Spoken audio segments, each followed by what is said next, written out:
आज हम पढ़ेंगे श्री शिव पुराण महात्म्य का 5वां भाग।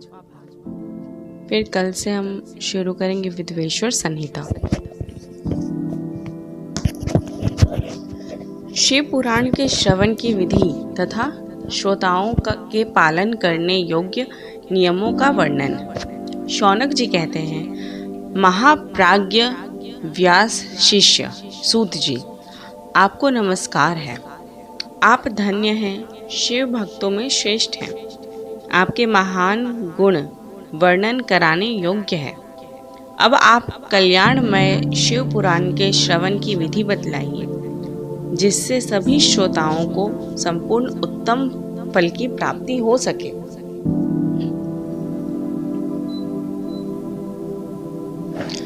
सूत जी ने कहा, मुने शौनक, अब मैं तुम्हें संपूर्ण फल की प्राप्ति के लिए शिव पुराण के श्रवण की विधि बता रहा हूँ। पहले किसी ज्योतिषी को बुलाकर दान मान से संतुष्ट करके अपने सहयोगी लोगों के साथ बैठकर बिना किसी विघ्न बाधा के कथा की समाप्ति होने के उद्देश्य से शुद्ध मुहूर्त का अनुसंधान कराएं और प्रयत्न पूर्वक देश देश में स्थान स्थान पर यह संदेश भेजें कि हमारे यहाँ शिव पुराण की कथा होने वाली है। अपने कल्याण की इच्छा रखने वाले लोगों को उसे सुनने के लिए अवश्य पधारना चाहिए। कुछ लोग भगवान श्री हरि की कथा से बहुत दूर पड़ गए थे। कितने ही स्त्री शूद्र आदि भगवान शंकर की कथा कीर्तन से वंचित रहते हैं। उन सबको भी सूचना हो जाए, ऐसा प्रबंध करना चाहिए। देश देश में जो भगवान शिव कथा के कीर्तन और श्रवण के लिए उत्सुक हों, उन सबको आदर पूर्वक बुलवाना चाहिए और आए हुए लोगों का सब प्रकार से आदर सत्कार करना चाहिए। शिव मंदिर में, तीर्थ में, वन प्रांत में अथवा घर में शिव पुराण की कथा सुनने के लिए उत्तम स्थान का निर्माण करना चाहिए। केले के खंभों से सुशोभित एक ऊंचा कथा मंडप तैयार कराएं। उसे सब और फल पुष्प आदि से तथा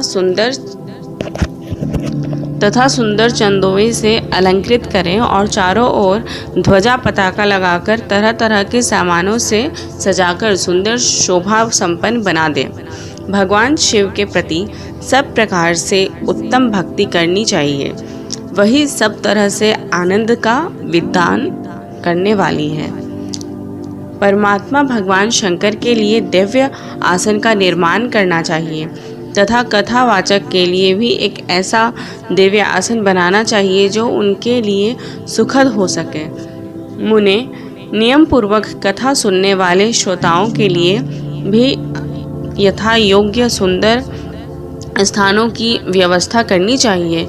अन्य लोगों के लिए साधारण स्थान ही रखना चाहिए, जिसके मुख से निकली हुई वाणी देहधारियों के लिए कामधेनु के समान अभीष्ट फल देने वाली होती है। उस पुराण वेत्ता विद्वान वक्ता के प्रति तुच्छ बुद्धि कभी नहीं रखनी चाहिए। संसार में जन्म तथा गुणों के कारण बहुत से गुरु होते हैं, परंतु उन सब में पुराणों का ज्ञाता विद्वान ही परम गुरु माना गया है। पुराण वेत्ता पवित्र, दक्ष, शांत, ईर्ष्या पर विजय पाने वाला, साधु और दयालु होना चाहिए। ऐसा प्रवचन कुशल विद्वान इस पुण्यमयी कथा को कहे।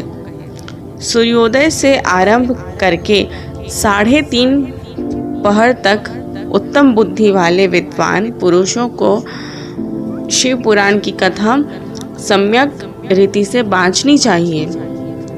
माध्याह्न काल में 2 घड़ी तक कथा बंद रखनी चाहिए, जिससे कथा कीर्तन से अवकाश पाकर लोग मल मूत्र का त्याग कर सकें। कथा प्रारंभ के दिन से एक दिन पहले व्रत ग्रहण करने के लिए वक्ताओं को छोड़ करा लेना चाहिए। जिन दिनों कथा हो रही हो, उन दिनों प्रयत्न पूर्वक प्रातः काल का सारा नित्य कर्म संक्षेप से ही कर लेना चाहिए। वक्ता के पास उसकी सहायता के लिए एक दूसरा वैसा ही विद्वान स्थापित करना चाहिए। वह भी सब प्रकार के संशयों को निवृत्त करने में समर्थ और लोगों को समझाने में कुशल हो। कथा में आने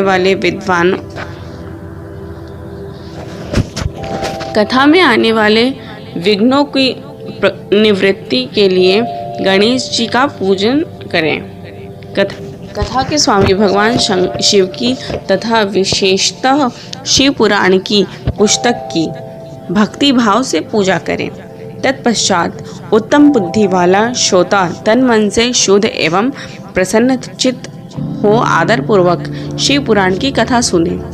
जो वक्ता और श्रोता अनेक प्रकार के कर्मों में भटक रहे हों, काम आदि 6 विकारों से युक्त हों, स्त्री में आसक्ति रखते हों और पाखंड पूर्ण बातें करते हों, वे पुण्य के भागी नहीं होते। जो लौकिक चिंता तथा धन, गृह एवं पुत्र आदि की चिंताओं को छोड़कर कथा में मन लगाए रहते हैं, उन शुद्ध बुद्धि पुरुषों को उत्तम फल की प्राप्ति होती है।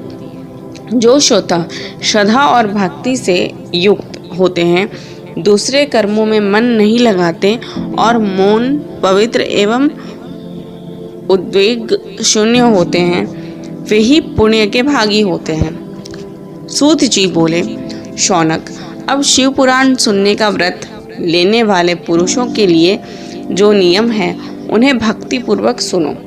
नियम पूर्वक इस श्रेष्ठ कथा को सुनने से बिना किसी विघ्न बाधा के उत्तम फल की प्राप्ति होती है।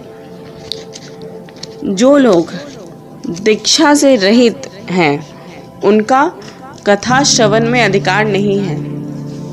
अतः मुने, कथा सुनने की इच्छा वाले सब लोगों को पहले वक्ता से दीक्षा ग्रहण करनी चाहिए। जो लोग नियम से कथा सुने, उनको ब्रह्मचर्य से रहना, भूमि पर सोना, पत्तल में खाना और प्रतिदिन कथा समाप्त होने पर ही अन्न ग्रहण करना चाहिए। जिसमें शक्ति हो वह पुराण की समाप्ति तक उपवास करके शुद्धता पूर्वक भक्ति भाव से उत्तम शिव पुराण को सुने। इस कथा का व्रत लेने वाले पुरुष को प्रतिदिन एक ही बार हविष्यान्न भोजन करना चाहिए। जिस प्रकार से कथा श्रवण का नियम सुखपूर्वक सध सके, वैसे ही करना चाहिए। गरिष्ठ अन्न, दाल, जला अन्न, सेम, मसूर, भाव दूषित तथा बासी अन्न को खाकर कथा व्रत की पुरुष कभी कथा को न सुने। जिसने कथा का व्रत ले रखा हो, वह पुरुष प्याज, लहसुन, हींग, गाजर, मादक वस्तु तथा आमिष कही जाने वाली वस्तुओं को त्याग दे। कथा का व्रत लेने वाला पुरुष काम, क्रोध आदि 6 विकारों को, ब्राह्मणों की निंदा को तथा पतिव्रता और साधु संतों की निंदा को भी त्याग दे। कथाव्रती पुरुष प्रतिदिन सत्य, शौच, दया, मान, सरलता, विनय तथा हार्दिक उदारता, इन सद्गुणों को सदा अपनाए रहे। श्रोता निष्काम हो या सकाम, वह नियम पूर्वक कथा सुने। सकाम पुरुष अपनी अभीष्ट कामनाओं को प्राप्त कर और निष्काम पुरुष मोक्ष पा लेता है। दरिद्र, क्षय का रोगी, पापी, भाग्यहीन तथा संतान रहित पुरुष भी इस उत्तम कथा को सुने। काक, बंध्या आदि जो 7 प्रकार की दुष्टा स्त्रियां हैं, वे तथा जिसका गर्भ गिर जाता हो, वह इन सभी को शिव पुराण की उत्तम कथा सुननी चाहिए।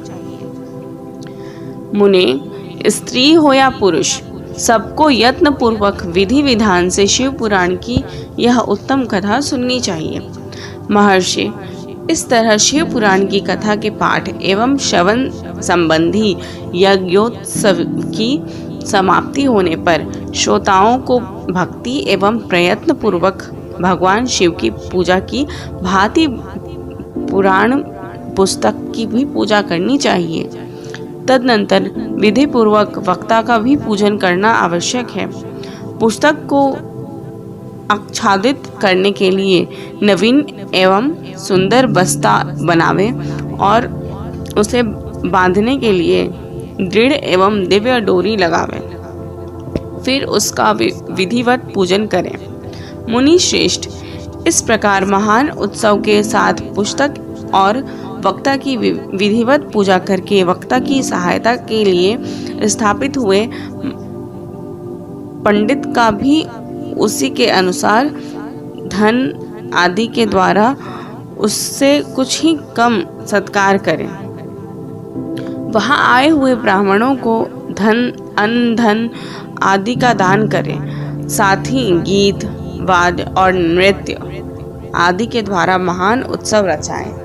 मुने, यदि श्रोता विरक्त हो तो उसके लिए कथा समाप्ति के दिन विशेष रूप से उस गीता का पाठ करना चाहिए, जिसे श्री रामचंद्र जी के प्रति भगवान शिव ने कहा था। यदि श्रोता गृहस्थ हो तो उस बुद्धिमान को उस श्रवण कर्मी की शांति के लिए शुद्ध हविष्य के द्वारा होम करना चाहिए। मुने, रुद्र संहिता के प्रत्येक श्लोक द्वारा होम करना उचित है अथवा गायत्री मंत्र से होम करना चाहिए, क्योंकि वास्तव में यह पुराण गायत्रीमय ही है। अथवा शिव पंचाक्षर मूल मंत्र से हवन करना उचित है। होम करने की शक्ति न हो तो विद्वान पुरुष यथाशक्ति हवनीय हविष्य का ब्राह्मणों को दान करें। न्यूनातिरिक्त रूप दोष की शांति के लिए भक्ति पूर्वक शिव सहस्त्र नाम का पाठ अथवा श्रवण करें। इससे सब कुछ सफल होता है, इसमें संशय नहीं है, क्योंकि तीनों लोकों में उससे बढ़कर कोई वस्तु नहीं है। कथा श्रवण संबंधी व्रत की पूर्णता की सिद्धि के लिए 11 ब्राह्मणों को मधु मिश्रित खीर भोजन कराएं और उन्हें दक्षिणा दें। मुने, यदि शक्ति हो तो 3 तोले सोने का एक सुंदर सिंहासन बनवाएं और उस पर उत्तम अक्षरों में लिखी अथवा लिखाई हुई शिव पुराण की पोथी विधि पूर्वक स्थापित करें। तत्पश्चात पुरुष उसकी आवाहन आदि विविध उपचारों से पूजा करके दक्षिणा चढ़ावे। फिर जितेंद्रिय आचार्य का वस्त्र, आभूषण एवं गंध आदि से पूजन करके दक्षिणा सहित वह पुस्तक उन्हें समर्पित कर दे। उत्तम बुद्धि वाला श्रोता इस प्रकार भगवान शिव के संतोष के लिए पुस्तक का दान करे। शौनक, इस पुराण के उस दान के प्रभाव से भगवान शिव का अनुग्रह पाकर पुरुष भव बंधन से मुक्त हो जाता है। इस तरह विधि विधान का पालन करने पर श्री संपन्न शिव पुराण संपूर्ण फल को देने वाला तथा भोग और मोक्ष का दाता होता है। मुने, शिव पुराण का वह सारा महात्म्य जो संपूर्ण अभीष्ट को देने वाला है, मैंने तुम्हें कह दिया। अब और क्या सुनना चाहते हो? श्रीमान शिव पुराण समस्त पुराणों के भाल का तिलक माना गया है।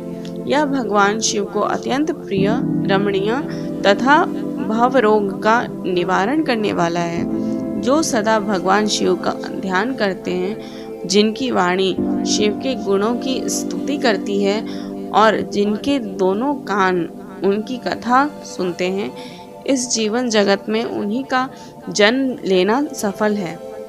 वे निश्चय ही संसार सागर से पार हो जाते हैं। भिन्न भिन्न प्रकार के समस्त गुण जिनके सच्चिदानंदमय स्वरूप का कभी स्पर्श नहीं करते, जो अपनी महिमा से जगत के बाहर और भीतर भासमान हैं तथा जो मन के बाहर और भीतर वाणी एवं मनोवृत्ति रूप में प्रकाशित होते हैं, उन अनंत आनंद घन रूप परम शिव की शरण में लेता हूँ।